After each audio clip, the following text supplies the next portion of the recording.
ومن أحسن قولا ممن دعا إلى الله. بسم اللہ الرحمن الرحیم. السلام علیکم ورحمۃ اللہ وبرکاتہ. پیارے دوستوں اور عزیز بہنوں، میں ہوں یوسف ملک اور آپ دیکھ رہے ہیں دعوت جنت کا راستہ. دوستوں، آگے بڑھنے سے پہلے آپ سے گزارش ہے کہ ہماری ویڈیوز کو زیادہ سے زیادہ شیئر کریں، اور اگر ابھی تک آپ نے ہمارے چینل کو سبسکرائب نہیں کیا تو اس کو سبسکرائب ضرور کر لیں اور کمنٹس باکس میں اپنی رائے کا اظہار کریں.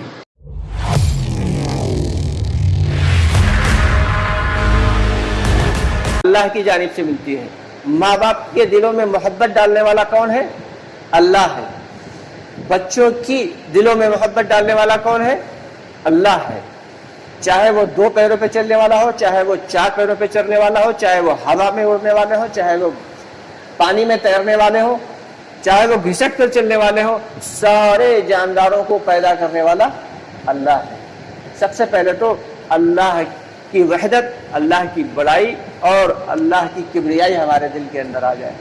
اس کے بعد پھر کس پر ایمان لانا ہے؟ وَمَلَائِكَتِهِ، کہ اللہ کے فرشتوں پر ایمان لانا ہے کہ اللہ تعالیٰ نے جتنی بھی دنیا میں مخلوقات بنائی، انسان، جنات، فرشتے اور دیگر نہ جانے کتنی مخلوقات ہیں، یہ ساری کی ساری پیدا کی ہوئی کس کی ہیں؟ اللہ کی ہیں.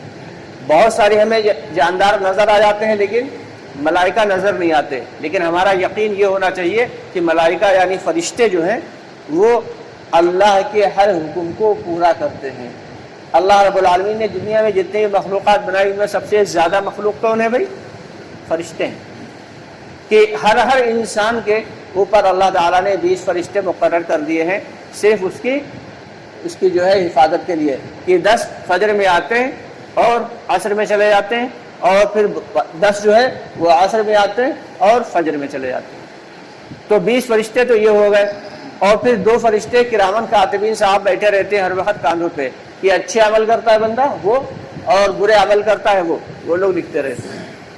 تو آمنت باللہ، کہ اللہ کی ذات پہ، اللہ کی کبریائی پہ، اللہ کی بڑائی پہ ایمان لانا ہے. وملائکتہ، اور اللہ کے فرشتوں پہ ایمان لانا ہے. وکتبہ، اور اللہ کی تمام کتابوں پر یقین لانا ہے، ایمان لانا ہے.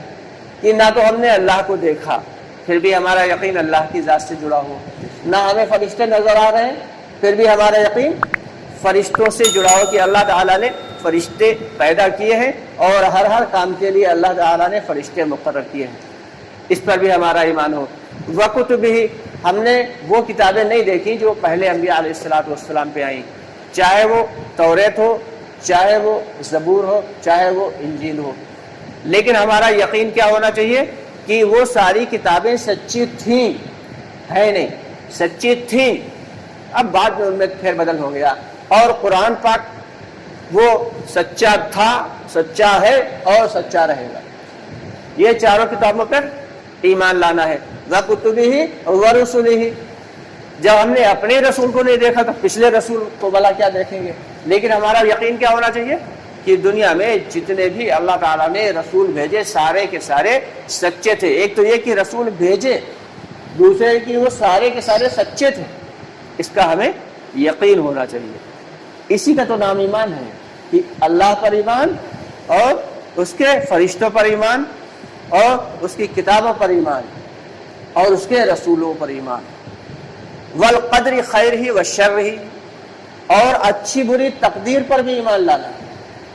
وہ جو کچھ بھی ہو رہا ہے وہ اللہ تعالیٰ نے تقدیر میں لکھ دیا. اگر ہمیں فائدہ پہنچ رہا ہے کسی چیز سے تو میری تقدیر میں لکھا ہے، اگر نقصان ہو رہا ہے تو وہ میری تقدیر میں.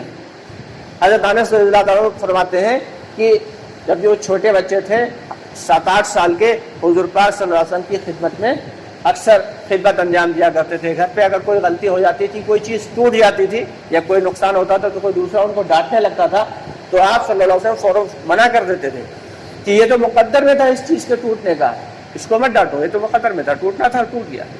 آج اگر ہمارے گھر میں بچوں سے اگر کوئی سامان ٹوٹ جائے، ہے بھائی اتنا مہنگا کپ تو نے توڑ دیا، پورا سیٹ خراب کر دیا، یہی ہوتا نا. تو ہر اچھی بری تقدیر، چاہے اچھے والے بچے جو ہیں وہ باہر بارش میں اگر بھیگ کے آئے بیمار ہو گئے تو کیا کہیں گے؟ منع کیا تھا مت بھیگو، بے برساتیں بھیگے بیمار ہو گئے. یہ تو بیمار ہونا ان کے مقدر میں لکھا تھا اس وقت، تو اسے تو کوئی روک سکتا ہی نہیں تھا۔ نقصان ہو گیا کسی کاروبار میں، یہ تو مقدر میں لکھا تھا۔